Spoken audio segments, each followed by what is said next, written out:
Bismillahirrahmanirrahim. Assalamualaikum warahmatullahi wabarakatuh. Waalaikumsalam Sahabat warahmatullahi beriman dimanapun berada, Alhamdulillah kita jumpa lagi di Ustadz Danu Official Channel bersama saya Tung dan juga bersama guru kita Pak Ustadz Danu. Assalamualaikum Pak Ustadz. Waalaikumsalam warahmatullahi. Apa kabar Pak Ustadz? Alhamdulillah, Alhamdulillah sehat.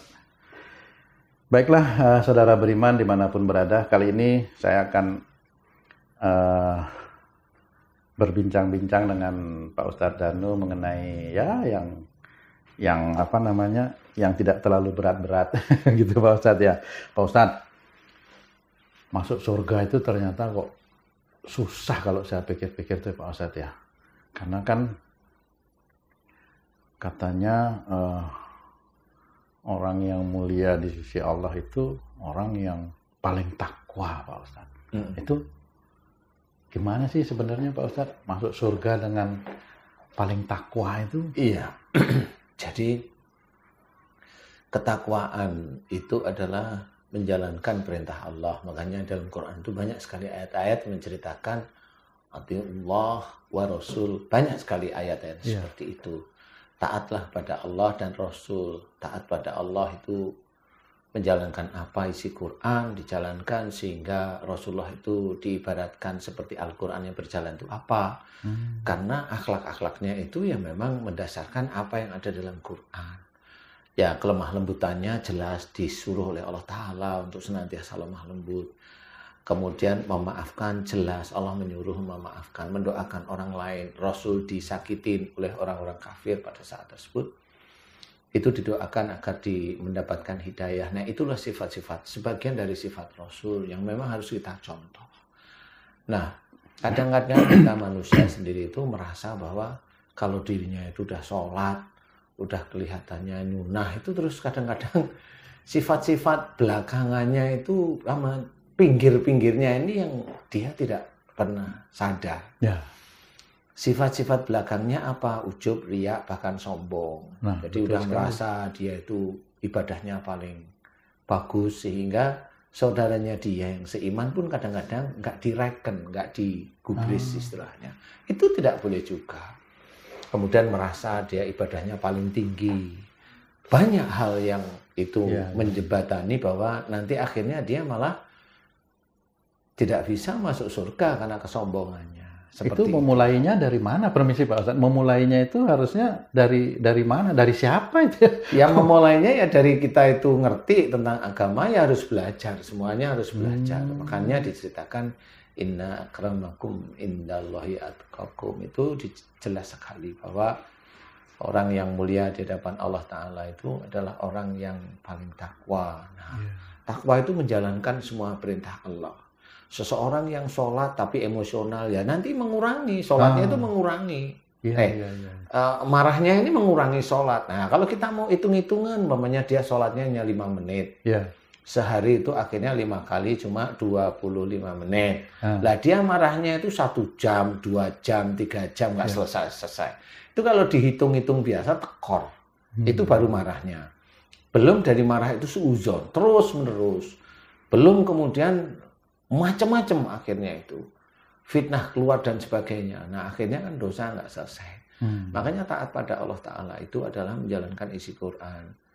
Nah memang itu butuh belajar. Belajar itu ya cari guru yang baik, yang bisa. Kan banyak nih pesantren kemudian mengajarkan yaitu akidah, syariat, akhlak dan sebagainya. Itu kan jelas ya, fikih dan sebagainya itu banyak sekali. Monggo silahkan belajar. Karena memang itu juga tergantung hidayah Allah. Kalau memang orangnya baik, kemudian dia tertib, dia mau mendekat pada Allah Ta'ala itu beneran. Ya, dia mendekat pada Allah Ta'ala itu beneran. Insya Allah hidayah itu akan diberikan terus pada orang tersebut. Hidayah itu harus dikelola. Makanya inna akramakum indallahi atqakum itu dijelaskan bahwa orang yang takwa. Orang yang takwa ini nanti mulia di hadapan Allah. Nah, orang yang takwa inilah termasuk orang yang nanti diberikan rahmat oleh Allah Ta'ala untuk menjadi tiket masuk surganya. Nah, untuk ini memang sulit. Jadi nggak bisa. Walaupun ada hadis menceritakan bahwa besok pada waktu dihisab itu dilihat sholatnya. Kalau sholatnya bagus, ya, itu betul. amal perbuatannya bagus semua. Itu masih kiasan semuanya. Tidak seperti kita lihat dia sholatnya bagus, kemudian perilakunya baik semua. Enggak. Bukan dalam arti fisik. Bukan dalam arti fisik. Tapi arti imannya dia. Pada saat dia itu sholat, menyembah pada Allah Ta'ala, ya harus nurut apa perintah Allah. Sebenarnya gitu. Dalam kehidupan sehari-harinya. Jadi kalau sudah sholatnya tertib, ya janganlah sombong, dijaga. Kemudian dalam bacaan sholat itu yang dibaca isinya Quran. Kalau isinya Quran kan banyak peraturan-peraturan. Tidak boleh emosi, tidak boleh marah, jangan keras, jangan kaku. Kan seperti itu. Jangan suuzon, jangan berbuat dolim, jangan mencari-cari kesalahan orang lain. Banyak sekali istilahnya. Nah, itu kalau dia itu sholat istilahnya, tunduk pada Allah Ta'ala, ya kerjakan perintah Allah seperti itu. Jangan ngambil sholatnya, yang lain enggak. Karena merasa kalau sholatnya bagus, itu nanti amal yang lain tuh bagus. Enggak seperti itu. Itu kan mata anak kecil yang menilai seperti itu. Kalau di mata Allah Ta'ala, ya enggak. Allah enggak bisa ditipu. Kalau dia sholat, kemudian dia dengan saudaranya yang lain, dia enggak suka, jengkel, fitnah. Tapi kelihatan dia pakai peci, atau dia pakai topi haji, atau dia pakai apa saja lah. Mau sorban, kayak mau kafiyah, kayak mau apa aja, itu tetap dinilai oleh Allah Ta'ala. Itu kan hanya penampakan. Jangan seperti itu. Memang masuk surga itu sulit. Nah, kita mencari harus benar-benar serius. Ya, sholat kita ya kita tertibkan, khusyuk dan sebagainya. Baca Quran ya terus, istilahnya. Kemudian arti-arti Quran harus didalemin. Apa maksudnya? Apa maksudnya? Seperti itu. Apa ketakwaan itu termasuk orang yang hafal Quran seperti itu? Kalau itu ya, salah satu. Pak, ya enggak seperti itu. Karena pada waktu seseorang hafal Quran, orang itu tetap ada setannya. Setan sombong itu tetap, nggak usah yang hafal Quran. Dia itu bisa nyetir mobil aja udah sombong. Nggak usah cerita hafal Quran. Dia aja bisa mulai naik ini aja sombong. Dia baru bisa beli ini aja sombong. Apalagi yang lain-lainnya. Ya, hafal Quran itu kan ilmu dari Allah Ta'ala. Dititipkan ilmu untuk hafal Quran. Nah, pada waktu seorang itu hafal Quran, mau apa? Mau sombong, mau syiar, mau betul-betul dekat sama Allah Ta'ala. Nah, itu baru dipakai, baru dinilai bagus. Tapi kalau udah hafal Quran, akhirnya merendahkan saudara yang lain, ya sama aja. Sama aja. Walaupun dia itu hafiz Quran, ya sama aja. Boleh nanti dilihat di akhirat, silahkan. Yang terpenting itu menjalankan isi Quran. Ya, belajar isi Quran, kemudian menjalankan, mengamalkan isi Quran. Nah, itu sama seperti Rasulullah Muhammad SAW. Jadi tahu Qurannya, kemudian diamalkan. Makanya Rasul itu seperti Al-Quran berjalan itu karena diamalkan. Seperti itu. Ya memang susah, tapi harus belajar. Ya. Terus kalau lah kalau dukhon itu sebenarnya apa, Pak Ustadz? Kok saya tiba-tiba sampai dukhon ini? Kan saya dengar banyak sekali orang bicara dukhon gitu kan, kiamat. Nah itu sebenarnya gimana? Dengan ketakwaan itu gimana? Ada hubungannya? Katanya kalau nggak percaya nanti dosa di hadapan Allah kan? Iya memang. Jadi istilahnya untuk percaya akhir zaman itu bukan hanya percaya. Kamu percaya tentang hari kiamat? Percaya. Itu kan mulut orang. Iya. Mulut orang anak SD percaya nggak hari kiamat? SD juga bilang percaya, tapi kan nggak ngerti. Orang dewasa percaya nggak hari kiamat? Nih yang Muslim nih percaya. Paham ya? Orang yang tahu agama ditanyain percaya nggak hari kiamat? Percaya. Tapi yang percaya itu gimana? Anak rukun iman, bukan masalah percaya. Dia kalau percaya hari kiamat itu dia harus paham bahwa itu hari pembalasan. Semua atribut apa yang kita kerjakan, ya amal soleh kita akan menjadi nilai di hadapan Allah Ta'ala kalau amal soleh itu tidak dikotori dengan riya, ujub, sombong, kunci nomor 1. Kemudian apalagi, ya selain amal soleh pasti ada perbuatan buruk. Mulut berkata tidak baik, tangan memfitnah, kemudian mencari YouTube, mencari kesalahan saudaranya sendiri, dipotong-potong, disebarin. Itu aja udah fitnah, kemudian dia dapat uang dari hasil itu, haram lagi. Hidupnya nanti dia akan tahu sendiri. Itu salah satu. Itu dia akan bertanggung jawab nanti. Nah, semua ini nanti akan terlihat kalau umpamanya betul dukhon insya Allah akan terjadi. Atas izin Allah. Ya memang sih ada hadis yang menceritakan tentang kejadian dukhon. Cuma memang itu sampai sekarang hadis itu dianggap belum terbukti. Ya memang belum terbukti, mau belum dukhon. Ya, gimana mau membuktikan? Satu, turunnya asteroid, turunnya benda langit, kalau dalam hadis itu turun ke bumi. Itu ada. Nah, turunnya benda langit inilah dengan turun, meledak, mulai di situ ada kabut di langit, yang kita namakan duhon. Kabut di langit itu. Nah, kabut di langit itu duhon. Nah, benda langit ini secara teori dia mengandung, insya Allah ya, mengandung medan magnet. Nah, medan magnet inilah yang mempengaruhi semua kejadian-kejadian yang berhubungan dengan besi, kumparan, dan sebagainya. Tapi duhon itu belum kiamat kan Pak Ustadz ya? Belum. Itu kita masih hidup, manusia masih hidup. Insya Allah masih, yang masih hidup. Ya kalau ketiban asteroid ya mati lah. Ya itu masih hidup. Nah ini kalau sudah seperti itu pelajaran duhon. Nah inilah yang harus kita belajar sebenarnya. Semua itu ada pelajaran. Seperti pelajaran iman itu harus tahu. Iman itu mau ke arah mana. Tauhid itu arah mana. Kemudian syariat-syariat Islam itu di mana aja, bagaimana itu kita harus tahu. Sehingga kita bisa menempatkan diri jangan sampai atau belajar untuk menjadi orang yang lebih baik terus. Nah di situ nanti pada saat duhon, nah sudah takdir orang itu memang udah macam-macam. Takdir orang itu kalau memang orangnya itu baik, ya dia akan dikumpulkan dengan orang-orang yang baik, yang menurut Allah itu barangkali punya kabilah yang memang Allah kan sudah ngeset. Allah itu menurunkan Rasulullah Muhammad SAW itu sudah diset untuk menyempurnakan akhlak. Ya, seperti itu. Nah Allah yang memilih. Nah untuk duhon, orang itu juga sama. Orang itu nanti akan ketemu dengan siapa saja. Karena pada saat duhon terjadi, itu benda langit ini bermedan magnet. Itu semua turbin, itu mati semua. Kemudian yang berhubungan dengan besi, roda-roda itu akan macet semua. Semuanya, jadi istilahnya... Seluruh dunia Pak Ustadz? Insya Allah seluruh dunia. Makanya pada saat Tuhan itu nanti peradaban itu sama seperti peradabannya Rasul Muhammad. Seperti itu. Jadi ya cuma naik kuda, ya cuma pakai pedang, ya cuma pakai tombak, panah, hanya seperti itu. Nah di Tuhan ini bukan masalah cerita Tuhannya. Cerita bahwa ini kayak begitu. Enggak, kalau saya mikirnya begini. Tuhan itu jangan menjadi cerita yang sambil lalu. Nah, Tuhan itu ada sesuatu yang belum pernah terjadi. Orang itu belum pernah terjadi sebelumnya dan orang tidak akan pernah berpikir. Padahal itu insya Allah bisa aja menjadi pengalaman terakhir sebelum nyawa tercabut. Karena bisa aja pada saat Tuhan itu beberapa minggu atau bulan itu bisa aja nyawa itu tercabut. Kenapa itu Pak Ustadz? Oke, sekarang saya mengajak mikir yang real aja, real dari Tuhan. Ya, dengan turunnya asteroid, kemudian bermedan magnet di semua, ya di Indonesia, ya di Arab, ya di Amerika, Eropa, semuanya itu akan terjadi. Nah, semua itu mati. HP itu tidak ada. Kalau turunnya malam hari, biasanya keadaan seperti itu turunnya itu biasanya malam hari. Biasanya, ya. Pas tidur berarti? Iya.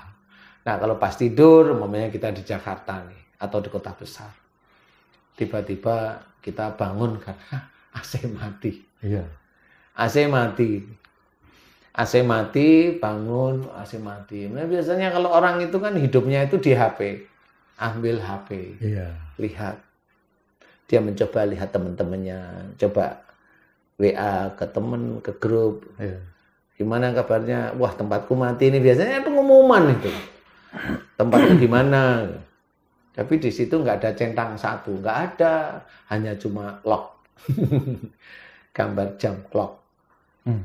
Gambar itu aja. Diam, nggak ada, dilihat sinyal, nggak ada sinyal. Nah itu kenapa itu Pak? Lah ya karena medan magnet itu merusak semua jaringan. Nah kalau sudah begitu, paling ini mati di daerah sini aja sudah. Tak taunya waktu keluar rumah, orang-orang di situ udah rame karena dia lebih tahu dulu. Nah di situ mulai paham, kenapa ini kenapa. Kalau itu sampai ke malam ke arah pagi, nggak hidup-hidup, orang telepon pasti ke PLN, telepon nggak bisa. Telepon nggak bisa. Walau alam kalau telepon normal bisa kali ya kalau telepon normal itu kali bisa ya. Di telepon tetap semua mati. Kapan hidup? PLN bilang tidak tahu. Karena matinya ini belum bisa diketahui dari mana. Trafo rusak, trafo kebakar, nggak ada trafo yang kebakar. Jadi semua menunggu deh sehari. Kemudian ada sudah mulai pagi itu udah mulai manasin mobil hanya ceng sampai akinya habis. Nah, mulai mau pergi kemana nggak bisa, mau makan nggak bisa, kelaparan, akhirnya penjarahan. Itu terimbas dari asteroid yang jatuh itu, Pak? Iya, insya Allah itu menjadi suatu kayak pemicu sudah, gitu, Pak? Iya, pemicunya asteroid, tapi itu menjadi siklus, menjadi suatu lingkaran. Sama seperti turunnya virus. Virus itu kan nano ya. Tapi bikin ekonomi yang global seperti ini habis. Camping jadinya. Semuanya ya saling salah, pejabat-pejabat itu sudah saling salah. Kemudian ya beberapa orang-orang yang tahu agama saling salah. Kemudian ya saling mengejek, saling melempar itu baru virus aja. Kalau besok sudah nggak bisa mau masukkan lewat YouTube kameranya, barangkali kameranya aja bisa hidup ya. Tapi nunggu kalau nanti itu di-share udah nggak bisa kali ya. Jadi udah karena sinyalnya udah nggak ada, satelitnya juga selesai, semuanya selesai. Nah, setelah itulah mulai kita harus memahami orang cari makan di Jakarta. Di Jakarta itu kita makan hanya beli di supermarket, pasar-pasar tradisional. Pasar tradisional pun itu disuplai oleh teman-teman penjual makanan, yaitu sayurnya lah, kemudian bahan-bahan makanannya itu dijual. Tapi mereka sama motornya, mobil pickupnya dan mobil boxnya nggak ada yang bisa jalan. Sehingga nggak bisa mengirim makanan. Nggak bisa. Kemudian mau ke ATM, ATM-nya mati. Nah, kemudian dia mau apa? Kemudian orang yang dia tidak punya uang, dia lebih emosional, mulai jarah. Jarah minimarket yang dekat rumahnya mulai dijarah karena dia udah kelaparan. Tapi kan ada yang jaga minimarketnya, Pak Ustaz. Kalau yang masuk orang 10 itu yang jaga orang berapa? Ya kalau orang 10. Dan itu semuanya seperti itu, bukan masalah masyarakatnya. Alah wong anak tentaranya sendiri juga bingung. Pagi mau sholat kerannya nggak bisa hidup airnya. Bagaimana coba? Akhirnya tayamum. Oke, bisa sholat. Selesai itu gimana? Air dari mana kalau di Jakarta? Mau minum lewat apa? Mati semua. Mati semua. Tandon air terakhir. Dan itulah yang susah. Kemudian mulai anak-anak kecil yang punya anak-anak kecil bilang, ayah saya lapar, ayah lapar. Gimana ayahnya? Kalau ayahnya seorang agamis, ya dia berpikir yang normal aja. Gimana caranya saya makan? Itu sudah rajahan, ya, minimarket sudah diambil semua, dia masuk udah nggak ada apa-apa. Anaknya kelaparan, mau kasih makan apa? Dia di Jakarta, dia di kota besar, Medan umpamanya, atau di Semarang umpamanya, atau di Surabaya umpamanya. Tidak bisa makan. Tidak bisa makan. Titik itulah titik kulminasi. Dan saat itu nggak taunya umpamanya itu musim kemarau di Indonesia. Jadi nggak ada tanam padi. Orang mau makan apa? Nah inilah akhirnya chaos. Jadi chaosnya di situ. Chaosnya di situ. Nah Tuhan ini adalah sesuatu yang belum pernah difikirkan oleh banyak orang. Tetapi itu akan terjadi. Dan orang akan kelaparan. Seminggu nggak makan itu lemas. 2 minggu. Dia hanya boleh minum air. Ya dia hanya minum air. Tetap akan lemas. Kalau sudah ada lemas gitu, ya kita lihat aja orang-orang yang punya anjing atau anjing liar itu. Anjing itu nalurinya cari makan itu dia udah tahu sendiri. Kira-kira ini bisa dimakan, dia makan. Kalau dia nggak bisa cari makanan di tempat sampah, dia cari orang yang nggak bisa jalan itu. Yang nggak bisa jalan diem, itu dilihatin aja sama anjing. Suatu ketika memang kelihatan diem aja ya bisa aja kakinya digerogotin anjing. Ya, astagfirullah. Karena anjingnya juga butuh makan dan dia itu naluri cari makan seperti itu. Kemudian kalau yang orang-orang yang preman-preman yang ganas-ganas gimana? Ya, kita nggak tahu. Bisa aja dia ambil betisnya orang lain karena nggak bisa makan. Atau dia ngejar-ngejar ayam tetangganya. Barangkali kalau masih itu bisa jadi hidup, dia kejar ayam tetangga. Atau dia makan itu anjing. Atau dia makan itu kucing. Setelah itu. Makanya di sini kita harus pahami bahwa Tuhan itu sulit. Tidak bisa untuk ketawa, ketiwi, cengengesan, tidak bisa. Suatu yang sulit, yang itu akan melanda. Tidak usah cerita tentang orang-orang yang non-muslim. Yang muslim sendiri aja kesulitan. Di tengah-tengah orang kelaparan itulah Dajjal itu diturunkan oleh Allah Ta'ala, diizinkan turun. Dajjal itu tugasnya memang hanya mengkafirkan orang-orang muslim. Dia punya ilmu sihir yang hebat. Karena anak buahnya Dajjal itu mengunci semua jin itu mampu. Jadi kalau Dajjalnya sendiri yang turun, kita tinggal menghitung siapa di antara orang-orang itu yang sudah kemasukan anak buahnya Dajjal. Itu biasanya pasti langsung takluk dia dengan Dajjal. Nggak mungkin tidak. Dan itu gampang menjadi kafir. Karena dia nggak kuat. Otaknya tidak baik, dia tidak kuat, imannya nggak kuat. Selesai. Dia kelaparan, kasih makanan, dia suruh jangan menyembah Allah. Ya, dia mau apa lagi? Kalau nggak itu pasti mati. Nah itulah makanya dalam hadis ceritakan jangan berani-berani melawan Dajjal itu. Nggak bisa dilawan. Jadi tidak. Biarkan itu Isa Al-Masih yang awalnya. Nah itu harus kita ketahui. Nah, kalau tiba-tiba Dajjal itu muncul di depan manusia biasa kita, gimana kita mau ngelawan? Itu lawannya dalam hadis yang sudah dinaskan oleh Allah Ta'ala hanya Isa Al-Masih. Dan dia bisa terbang kemana-mana. Wong tukang sulap aja bisa hilang dari tempat ini ke tempat sono. Orang boleh bilang trik, ya. Tapi kalau besok Dajjal datang beneran, jangan ngomongin masalah trik. Ngomongin perut yang dia omongin. Nah itulah kehancuran demi kehancuran. Orang-orang muslim dikafirkan sebanyak-banyaknya oleh Dajjal. Nah kalau kita iman kita itu bagus di hadapan Allah Ta'ala, ketakwaan kita itu bagus di hadapan Allah Ta'ala, amal soleh kita itu bagus, tauhid kita bagus, biasanya nanti Allah akan mengelompokkan orang-orang itu tidak bertemu dengan Dajjal. Insya Allah ini doa saya, ini doa saya.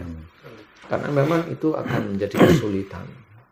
Itu menjadi kesulitan. Yang bisa membunuh Dajjal hanya cuma Isa Al-Masih, tunasnya. Nah inilah yang harus kita pikirkan. Bagaimana caranya kita itu besok itu bisa selamat di Tuhan atau dimulai akhir zaman yang mulai akhir? Ya iman kita harus kita rubah mulai sekarang. Bukan iman kita rubah itu jadi jelek. Enggak. Ya menjadi lebih baik, lebih iman kepada Allah Ta'ala, lebih memaknai la ilaha illallah. Itu tahu tidak ada Tuhan selain Allah, itu tahu persis. Jadi tidak menyandarkan diri kita sebagai manusia itu ke manusia lain. Jangan menyandarkan kita dengan uangnya. Jadi jangan menyandarkan kita itu dengan kekayaan kita.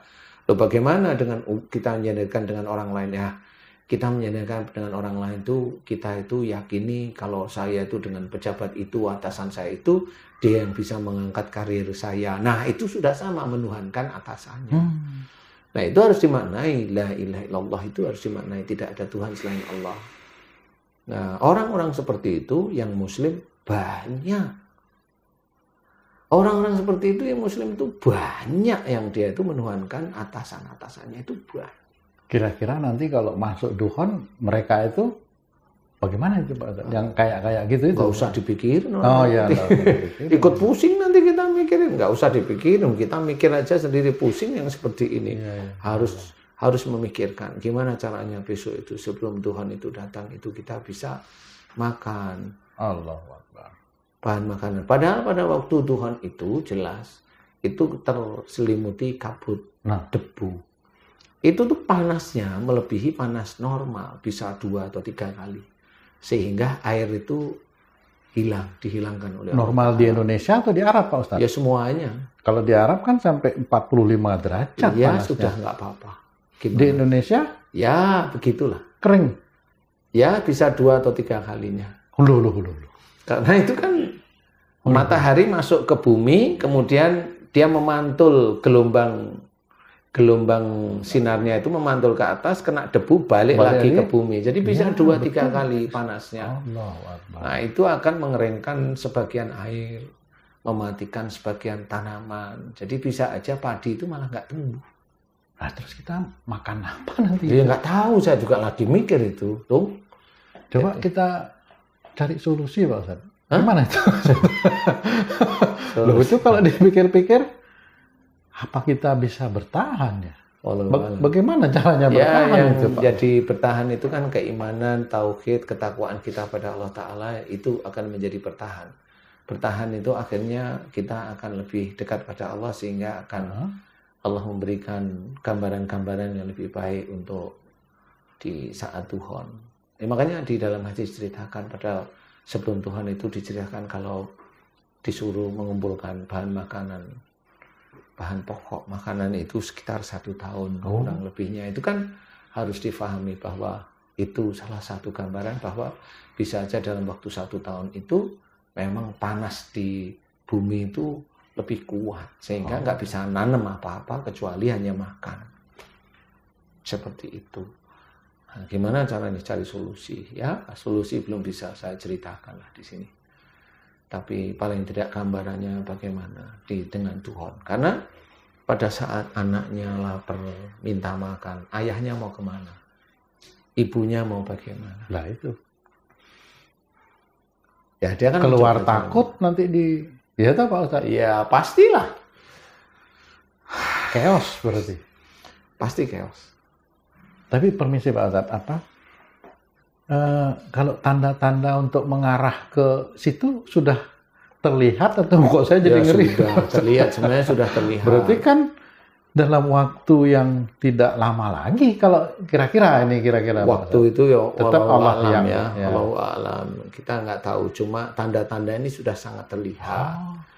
Di Arab yang biasanya panas, turun es, betul. Ada salju. Bahkan sudah ada mulai tumbuh-tumbuhan rumput menghijau. Iya, kemudian jadi pekarangan, jadi kebun sekarang. Nah, itu kan tanda-tanda sebenarnya. Tanda-tanda untuk apa itu sebenarnya? Ya, untuk bukannya enak itu nanti Pak Ustadz di Arab sudah ada sawah tahu-tahu tiba-tiba gitu? Ya, kalau orang Arabnya saya kali ya langsung digerakkan lah.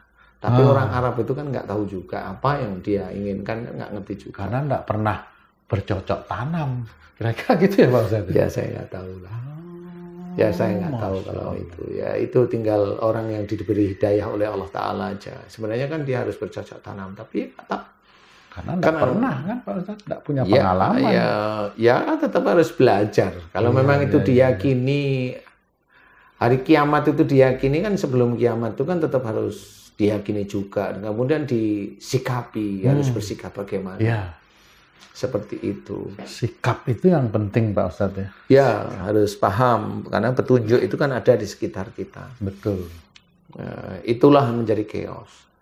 Yang premannya gimana cara nyari makannya itu kan bisa dipikirin. Carinya lewat apa ya? Kalau nggak makan itu terus gimana cari makannya ya? Ketakwaan itu apa bisa bikin kita bagaimana itu nanti? Kan tetap harus ada harus ada logistik ya, harus ada makanan. Iya, gudang logistik pasti dihabisin sama penduduk di daerah situ, nggak mungkin tidak. Nah, kita termasuk dekat logistik nggak? Ya kalau jauh ya jangan berharap sudah. Naik kendaraan nggak bisa, mau cerita apa? Paling orang-orang daerah situ aja makan sekitar seminggu, 2 minggu, sebulan. Sebentar Pak Ustadz, makan. Lah itu masaknya kalau nggak ada listrik itu kan kita biasa pakai kompor listrik atau kompor gas. Nanti kalau asteroid itu jatuh, ya, gas masih kayu. Ada nggak, Pak Ustadz? Ya, nggak ada. Nggak ada gas? Iya, nggak ada. Tungku biasa. Tungku kayu. Lah zaman kayak nenek kita dulu sebenarnya. Lah kan kalau orang Jawa bilang pawon itu ya ada tungku, lobang, kayunya dimasukin ya sudah. Berarti harus ada waktu untuk persiapan menjelang dukhon ini, Pak. Kalau sudah dukhon gimana mau nyari di mana kita? Ya tinggal korek gasnya itu. Yang rokok ya untung dikit lah dia yang rokok. Dia punya korek, punya korek. Yang rokok itu punya korek dia, aman lah sedikit. Masih punya api. Tinggal tetap tidak bisa kalau sudah masuk. Ya paling tidak dia punya api lah. Karena dia hobi ngorek. Kalau dia nggak makan nggak apa-apa, yang penting rokok, ya kan? Nah, itu paling bertahan beberapa lama. Iya, minggu aja. Kalau dia nggak makan. Terus nasi beras. Dia emang sudah nyiapin dari mana? Lauknya gimana, Pak Ustadz? Lah iya, itu nanti kalau punya ayam jago sama ayam betina itu diacung-acungin golok itu. Ayo kawin biar bertelur maksudnya. Agar telurnya bisa dimasak. Tapi kan ya bertelurnya kapan kan nggak ngerti, ayam kawinnya kapan juga nggak tahu kan gitu ya. Ayam juga bisa stres karena dukhon itu, Pak Ustadz. Loh, betul nggak itu, Pak Ustadz? Ayo, ya, gimana ya? Mikirnya ini sekarang. Mau mikirnya gimana, Pak Ustadz? Iya, saya juga jadi takut juga itu. Loh ini, lah kan kalau itu terjadi, emangnya begitu dukhon kita sudah langsung punya kayu api, kan nggak mungkin kalau di Jakarta ya misalnya. memang kalau kita berpikir di Jakarta kan nggak dapet. Makanya kalau udah di Jakarta, di kota besar umpamanya, di Bandung, kota besar aja lah, untuk mencapai di pinggiran kota yang ada sawah atau ada perkebunan itu kan butuh jalan. Nggak mungkin. Nah, nanti untuk kembali lagi butuh jalan. Lah kalau butuh jalan dia bawa buah, dia bawa ayam. Emang di jalan nggak ada orang yang kira-kira pengen makan. Nah, ya kan begitu. Nah, terus kita nih kan nggak tinggal di sini, Pak Ustadz. Rumah kita bukan di sini. Di mana rumah kita kan juga. Saya bingung juga. Gimana coba nih? Kan nggak bisa kemana-mana. Istrimu di mana tuh? Istri saya di Bali. Nah, terus gimana kamu? Jauh lah dari sini kan, kira-kira gitu. Nah, terus gimana itu? Nah, itu gimana, Pak? Lah ya nggak tahu saya. Nah kan, ayo. Pak JJ di sini Betawi, ya toh? Dia mau cari kemana? Sawah kemana? Nanti Pak JJ itu malah sedih berkali-kali dia. Wong kita punya istri itu diajak ngomong aja udah bingung. Tapi kali agak lebih tenang ya. Ada apa ini ya gitu ya. Ada ya. Kok kelihatan rame-rame, udah tenang aja, masuk aja lah. Masuk sono masuk gitu. Jadi memang susahnya di situ tuh. Ini terjadi, Pak Ustadz? Insya Allah. Allahu Akbar. Insya Allah terjadi. Nah, ini yang memang harus difikirkan serius. Kalau negara nggak akan mungkin memikirkan seperti ini, nggak akan mungkin. Nggak lah, karena negara kan berpikiran gimana kemajuan, gimana tetap akan gimana mengatur pemerintahan daerahnya, kan seperti itu negara. Kalau yang seperti ini ya enggak. Itu kalau nanti yang di Hong Kong, di Taiwan itu kan di apartemen. Itu kan pakai listrik dia. Terus nggak bisa turun? Nggak bisa turun dia. Ya nggak tahu, ya biarin aja nggak bisa turun. Dia harus mecah pintu untuk turun. Kalau kaca ya mecah kaca untuk turun. Dia lewat tangga darurat. Kan seperti itu. Dia untuk tangga darurat harus mecah pintu depan. Kalau pintunya dari listrik yang panel-panel itu udah nggak bisa berarti dia harus jebol. Lah itu terlalu jauh, Pak Ustadz. Lah saya nih loh, Pak Ustadz, gimana ketemu anak istri saya kalau itu terjadi? Pak Ustadz harus kasih tahu saya itu. Loh, kok kamu maksa saya? Gimana sih itu? Lah iya nggak ngerti, saya sendiri juga masih pura-pura bingung kalau saya. Terus kalau mati gimana caranya mau Gimana Pak Ustadz itu? Itu kan pasti harus ada tanda-tanda. Kok harus ada tanda-tanda? Itu kan mesti ada tanda-tanda sebelum terjadi kira-kira gitu kan Pak Ustadz? Ada sih tanda-tandanya, ada sih. Pak Ustadz tahu itu Pak Ustadz? Sudah bisa membaca itu Pak Ustadz ya? Ya bukan membaca, wong itu ada hadisnya. Walaupun sebagian hadis itu diceritakan bohong, palsu, tapi bukan palsu, bukan bohongnya. Karena hadis itu kan belum terjadi. Jadi kalau belum terjadi ya nggak bisa dibilang bohong. Hadis itu ada. Tetapi kapan? Nah itulah waktunya hadis itu akan sampai nanti. Kan gitu. Jadi kalau belum terbukti ya nggak boleh kita bilang hadis itu bohong atau palsu, dhaif, yang nggak bisa seperti itu. Kita harus memaknai suatu hadis itu kan harus dengan penuh kebijakan, kearifan. Lah tadi pembicaraan di awal kita itu kan masuk surga susah karena perlu orang yang takwa. Lah kalau sudah dihadang dengan dukhon itu bagaimana? Surganya gimana?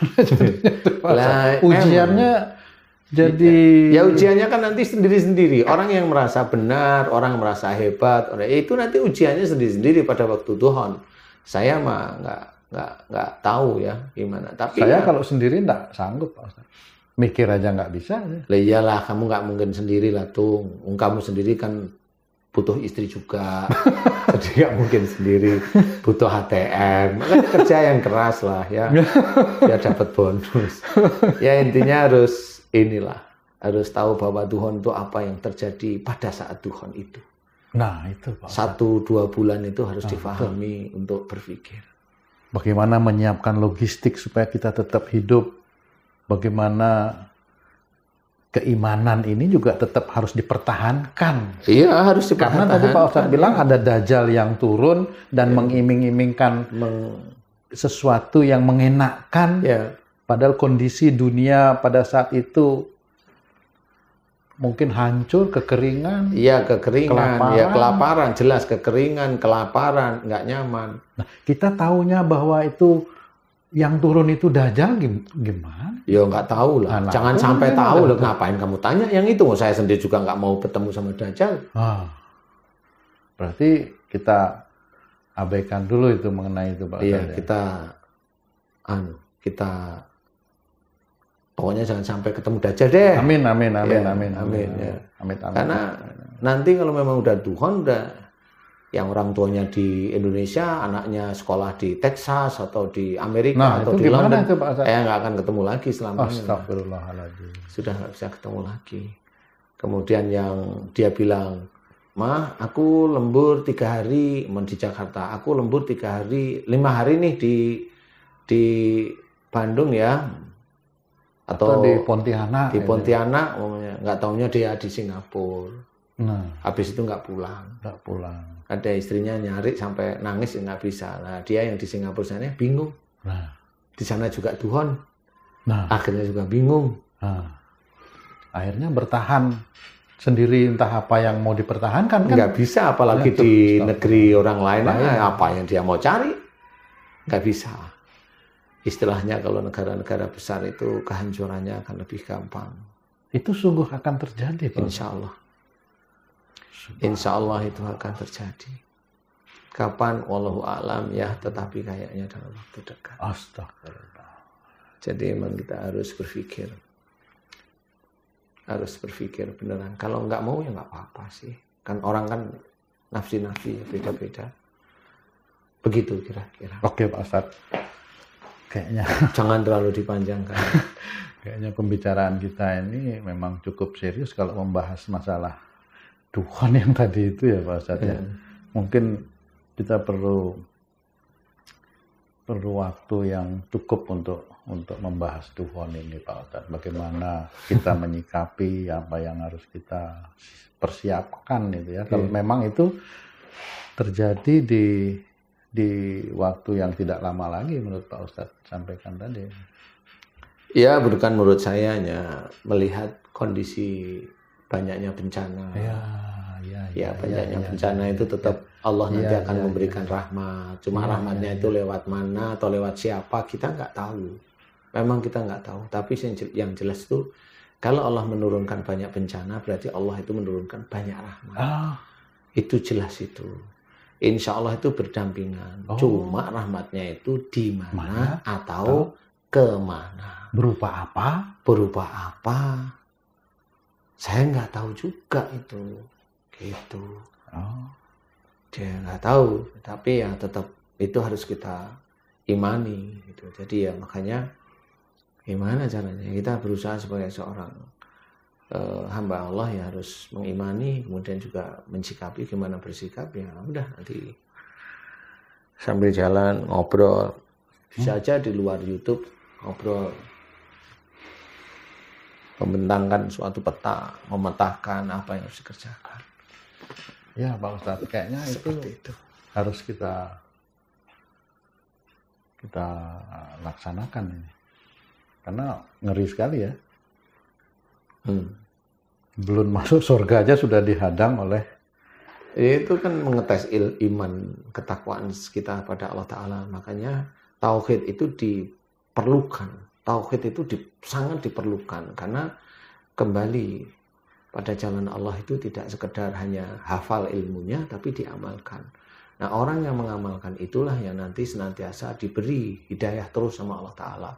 Dari hidayah dikelola untuk lebih dekat pada Allah Ta'ala, nanti lama-lama hidayah itu semakin banyak, kemudian semakin diberi pengetahuan, pemahaman oleh Allah Ta'ala tentang Quran.